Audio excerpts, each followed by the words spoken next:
तो हम कृपा में आते राम नाम सत्य कह रहे थे, भगवान शिव को बहुत अच्छा लगा, बोले यही हमारे दल के हैं, हमारे लिए भी राम नाम सत्य है और ये भी राम नाम सत्य है। और भगवान शिव साथ हो लिए, और जैसे ही साथ हो लिए तो जिसको ले जा रहे थे उसको मुखाग्नि दी गई। अभी अग्नि में वो जलित हो रहा था, भगवान शिव को लगा ये राम को जानते हैं, तभी नाम सत्य कह रहे थे, जरा देखें राम जी के बारे में क्या जानते हैं।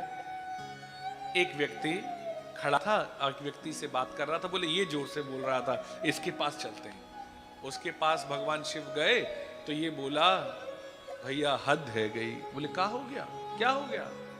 बोले इसको भी आज ही मरना था। बोले क्या हुआ? बोले अच्छे भले दुकान पे जा रहे थे, बीच मार्ग में सूचना मिल गई, अब सोचो हम यहाँ खड़े हैं और वहां दुकान पे ग्राहक खड़े हैं। भगवान शिव बोले अभी तक इसे राम नाम सत्य दिख रहा था, अब दुकान सत्य दिख रही है? झूठा, छोड़ दिया, दूसरे के पास चले गए। दूसरे ने तो और भी हद कर दी। दूसरे ने कहा भैया इसको भी आज ही मरना था।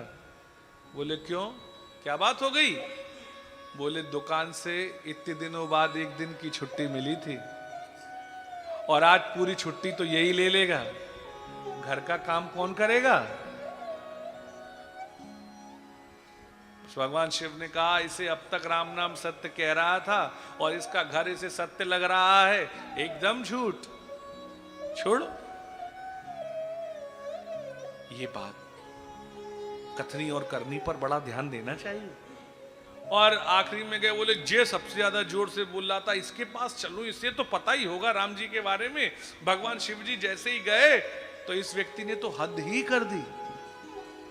ये बोला इस व्यक्ति को भी आज ही मरना था। बोले क्या हुआ?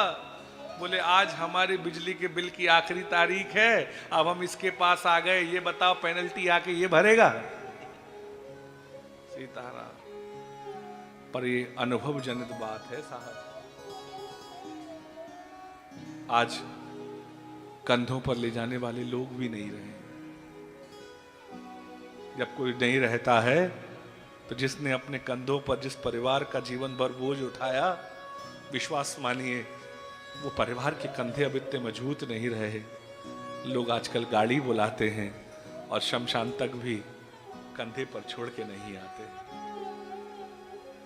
इसीलिए हमारे भारतीय वास्तुकला में शमशान नगर के मध्य बनता था और मंदिर नगर से सारे तीर्थ देख लीजिए, रामेश्वरम, क्यों?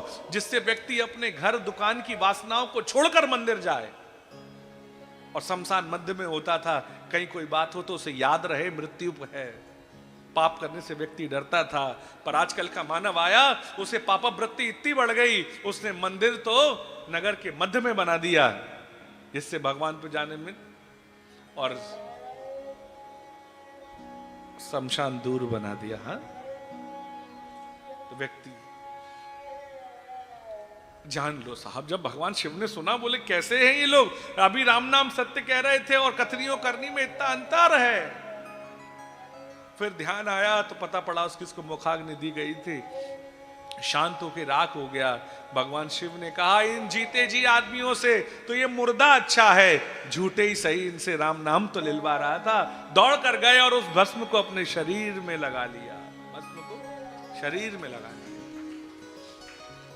इतने सरल हैं, जो राम से जुड़ा है बस वही मेरा है, और जो राम का नहीं है वो मेरा।